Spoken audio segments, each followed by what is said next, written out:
Okay, तो अभी start करते हैं एंटी एंजाइनल ड्रग्स की video number 3, that are the beta blockers. Beta blockers क्या होते हैं? बीटा ब्लॉकर्स जो है ना, हमारे फॉर एग्जांपल अगर ANS है, ठीक है, ऑटोनॉमिक नर्वस सिस्टम, ठीक है, वो क्या करता है, वो जो है ना उसके रिसेप्टर्स होते हैं alpha, alpha 1, alpha 2, beta 1, beta 2, ठीक है। हम सिर्फ बीटा के बारे में करेंगे, ठीक है। ANS में सिंपैथेटिक सिस्टम में ये होते हैं, ठीक है। सिंपैथेटिक सिस्टम के रिसेप्टर्स ये है। इस पे कौन सा, इसमें क्या होता है, न्यूरोट्रांसमीटर इनमें होते हैं, ठीक है। इसके स्पेशल मॉलिक्यूल्स होते हैं जो जाके इस पे अटैच होते हैं। वो कौन से हैं? एपिनेफ्रीन है और नॉर एपिनेफ्रीन है, ठीक है। तो इन सब रिसेप्टर्स पे काम करते हैं, लेकिन हम अब सिर्फ बीटा 1 बीटा 2 पे बात करेंगे। क्यों? क्योंकि हम हार्ट के बारे में पढ़े हैं, ठीक है। हार्ट में बीटा के रिसेप्टर्स होते हैं, कौन से? Cardio selective. अगर बात करें कि कार्डियो सेलेक्टिव बीटा ब्लॉकर्स कौन से हैं, बीटा 1 है सिर्फ, ठीक है। बीटा 2 भी नहीं है। बीटा 2 क्या है? लंग्स में होते हैं। और अल्फ़ा 1 अल्फ़ा 2 यहाँ पे ज़रूरत नहीं है, तो ये बस ANS के चैप्टर में डिटेल बताऊँगा। इनके अलावा पैरासिम्पैथेटिक सिस्टम होता है ना, ठीक है। पैरासिम्पैथेटिक सिस्टम में M1, M2, M3 रिसेप्टर्स होते हैं, ठीक है। यहाँ पे क्या है? M रिसेप्टर है, ठीक है, मस्कुलिनिक रिसेप्टर का। ओके, तो अब बात क्या कर रहा था मैं? अब पहले मैं वर्क बता दें तो फिर बीटा ब्लॉकर्स के बारे में बताऊंगा, ठीक है। असल में ये डिटेल इससे जा रहा हूँ कि अब बार बार ये रिपीट होगी तो मेमोराइजेशन भी हो जाती है, ठीक है। अच्छा, तो बीटा क्या करता है? जब बीटा सिंपैथेटिक सिस्टम है, तो सिंपैथेटिक सिस्टम क्या है? हार्ट को स्टिमुलेट करेगा। पैरासिम्पैथेटिक है, हार्ट की इनहिबिशन करेगा। इनहिबिशन क्या? बीटा क्या करते हैं? आयोनोट्रोपिक ड्रग्स है, ठीक है। हार्ट की आयोनोट्रोपी करिए। आयोनोट्रोपी मतलब कि वेंट्रिकुलर मसल क्या होते हैं, वो कॉन्ट्रैक्ट करेंगे, सही है। ये क्या? नेगेटिव आइनोट्रोपी है, मतलब कि रिलैक्स करवाएंगे हार्ट के वेंट्रिकुलर मसल्स को, ठीक है। तो अगर for example anti anginal drugs में हम क्या करेंगे?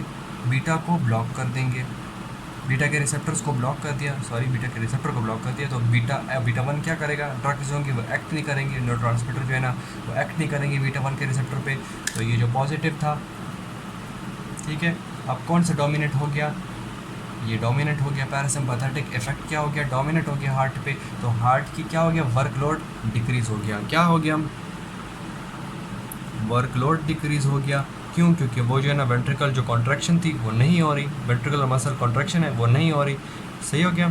और तो फिर उसकी ऑक्सीजन डिमांड जो थी वो भी डिक्रीज़ हो जाएगी, क्योंकि हार्ट को ऑक्सीजन क्यों चाहिए था? ताकि वो ऑब्वियसली कॉन्ट्रैक्शन करे। तो जब हार्ट का वर्कलोड ही कम हो गया तो उसकी ऑक्सीजन, वो जो इंक्रीज सर्च था वो उसको चाहिए ही नहीं, ठीक है। तो उसकी ऑक्सीजन डिमांड भी डिक्रीज़ हो जाएगी, हार्ट की कॉन्ट्रैक्शन भी कम हो जाएगी, ठीक है।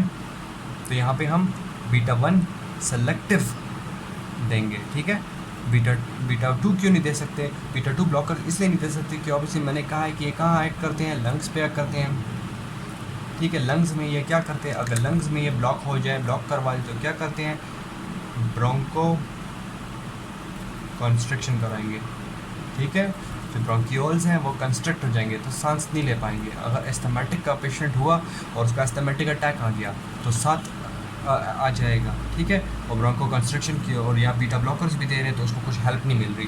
तो एस्थमेटिक के पेशेंट में हम बीटा 2 जो है ना नहीं देंगे, तो इसलिए जो ना कार्डियो सेलेक्टिव बीटा ब्लॉकर्स देंगे, ठीक है।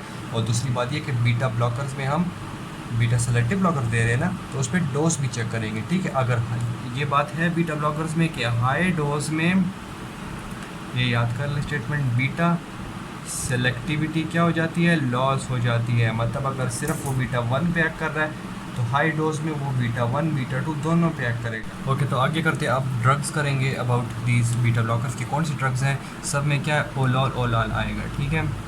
इसकी ये रिप्रेजेंटेशन है कि ये बीटा ब्लॉकर्स है, ठीक है। ये मैंने 3 क्यों लिखी है? क्योंकि तीनों क्या है? प्योरली बीटा 1 सेलेक्टिव है, ठीक है। कार्डियो सेलेक्टिव बीटा ब्लॉकर्स है, ठीक है।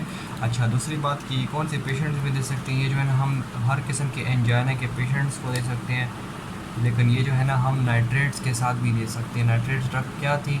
वो जो नाइट्रोग्लिसरीन जो है ना हम दे रहे थे, जिसकी वजह से हेल्प और हो रहा था, ठीक है। जो नाइट्रेट फ्री पीरियड जो मैंने इसमें बताया था कि हमारी बॉडी में नाइट्रेट कोई टाइम के लिए कम हो तो उसकी वजह से टॉलरेंस डेवलप नहीं होती उस ड्रग के खिलाफ, ठीक है। तो उसके साथ हम बीटा ब्लॉकर्स भी दे सकते हैं, ठीक है।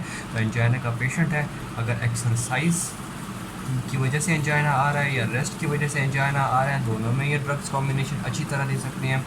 क्योंकि ऑब्वियसली जब ये क्या कर रहा है, ये जो है ना ये भी वर्कलोड डिक्रीज़ कर रहा है, ये भी वर्कलोड डिक्रीज़ कर रहा है, लेकिन ये साथ जो है ना ऑक्सीजन सप्लाई भी डिक्रीज़ कर इंक्रीज़ कर रहा है, क्योंकि आर्टीरियल ब्लड उसको मिल रहा है। ठीक है, क्लियर। तो ये सारे जगह मदद कर रहे हैं। और इस पर बस आखिरी बात ये कर दूंगा कि बीटा सेलेक्टिव है ना, तो हाई डोज में नहीं देनी, क्योंकि फिर जो है ना अस्थमा के पेशेंट के लिए भी जो है ना ख़राब हो जाएगा। और इसके अलावा बीटा 1 बीटा 2 जो ड्रग्स होते हैं, या सिर्फ प्योरली बीटा 2 ब्लॉकर्स होते हैं, ब्लॉकर्स, और ये ब्लॉकर्स ये नहीं देने। ठीक है, क्यों, किन पेशेंट्स में नहीं देने, डायबिटिक के पेशेंट में नहीं देने, क्योंकि बीटा जो है ना ये सारे मेटाबॉलिज्म जो है ना, ये सारे ग्लूकोज और सब कुछ जो है ना लिपोलाइसिस सब जो है ना कंट्रोल करते हैं, तो उसकी वजह से वो डिस्टर्ब हो जाता है।